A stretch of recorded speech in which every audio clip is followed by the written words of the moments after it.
senior sister, the daughter Chinwe married. After many years, Chinwe was barren. The husband threw her away. And she stayed at home for years before another man came to marry her. I called the man. The reason why Chinwe was sent out was because of her barrenness. Let me tell you the truth. He told me that my sister had told her all this. So I said, but Mbaka, I want to ask you something. Do you know, I've heard a lot of miracles in the adoration ministry, and I want my own to be one of them. At that point, I couldn't talk. So the IK, the only son in a family, married a barren woman by faith. Then after many years, there was no issue. There was no issue. It pained me. One of these days, he came to me and said, yeah, my in-law, Father, we are still looking at you and the adoration God. My family members are worried. They are confessing to me that they want to marry another woman. My sister was working in the bank, living in Onisha. After prayers, the Lord told me something. I told her, change your location and take your miracle. Come down from, say, what about my job? Say, change even your job. Because your job can't even allow you to pray. You are in the bank from morning till night. Have time for God and God will have time for you. She resigned immediately the next morning, came down to Enugu and started coming for programs. Do you know one of these days, she complained that the stomach was becoming too painful because she had a fibroid surgery that I think affected her womb. I don't know what to do. She couldn't continue to walk. Every time she's bleeding, I took her to the chapel before the Blessed Sacrament. And I blessed her. I gave her a leave because she was not working for the ministry. Say, this is a leave until you are okay. Don't come back. She left. After 4 months, she was too sick. Each hospital she attended, one of the doctors would give her drugs. So I asked the husband to take her to a good hospital, which was done. And they put her into test. And the nurses and doctors were against her, howling on her. At this age, you don't know you are pregnant. Don't you have the signs? She said, I have never been pregnant, so I don't know how to be. Her body started changing. We're talking about change.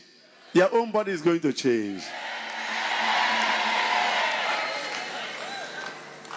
By the 5th month, we went for scanning and noticed a girl. I said she has to be sent abroad for delivery. We never knew that the scan was not proper. All the papers was concluded. American hospital in Dubai. Before she left, they did another test because the doctor didn't know when she took in. It was then that everything was shown. Triplets. Praise the living God. She was too heavy to travel. The day she was operated upon, I asked the doctor, don't waste time. At the 7th month, bring them out. I can't wait to see the children. Because people have spoken a lot evil against me and Jesus. He's claiming to be a miracle worker. Let him do it on the sister.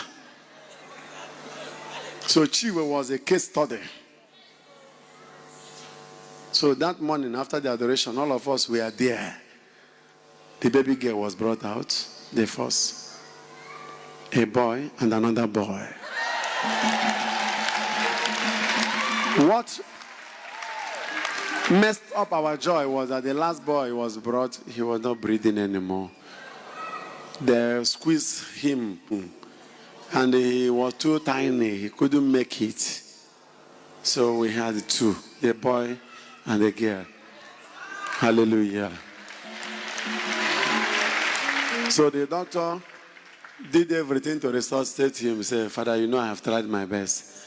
I told him, okay, he wanted to carry the boy out. I told him so. So I told him, no, you have tried your best, but Jesus has not tried his best. Leave him a bit. Let us stay for like 2 more hours. We stayed for like 2 months. The boy couldn't come back to life. The doctor said, can't I take him? So, doctor, wait.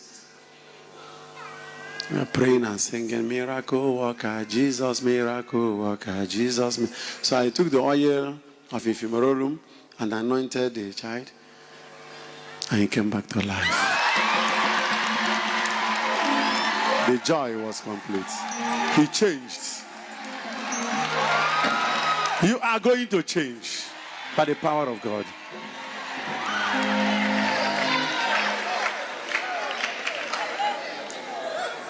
Joy filled everywhere. If you see 3 of them now, you won't know they are triplets. And the accusation turned into my singer, Peshe, one of my oldest singer. And she had the same story. The first husband chased her away. I said she's already old. Another young man came to marry her. I told the man, say, Michael, you know Peshe's case. He told me, Daddy, the same God who did other miracles can do for me. It's okay, since it's your faith. We were one of these days singing in the studio, producing an album, and the message came. Peshe, you have 3 names for your 3 children. One is a cherub, one is seraph, one is Shekinah. And we started prayers, and she started manifesting. After the deliverance in the studio, the next time we came to the adoration, people who were barren came out for prayers, and the Lord said I should give her this message. This is the last day you are coming for prayer for fertility. After the whole prayers, she went. The next 2 weeks, the husband called me that Peshe is sick. 1 month she's still sick. They went for test, pregnant. After years of barrenness. Because I don't know how many years are yours. Amen. Amen and amen. I don't know how many years your own have lasted. At that juncture, I couldn't wait. I asked the doctor, please, can you keep him in the hospital? Doctor says he has no place to keep. I took her to Park Lane General Hospital. She was there until 7 months. One day I had a dream that was not so fine on her. I called the doctor. Dr. Zugu, please, with Professor Nanko, call other teams of high-tech gynecological surgeons. I want to see the child in the womb. And I went for scanning. Triplets.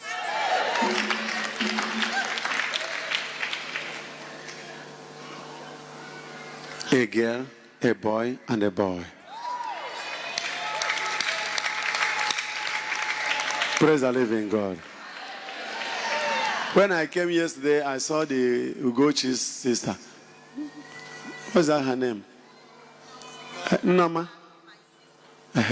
She's the same village. That girl I'm talking about, the Peshe, is of the same village with her. So she's a known case in Abuko. Now she is with her triplets. I am talking about change. Within these few minutes that is left, somebody is changing. And God can change you. He can change you. Tap your feet on the ground and say, my Lord can change me. He can change you from death to life in Jesus' name. Amen and amen.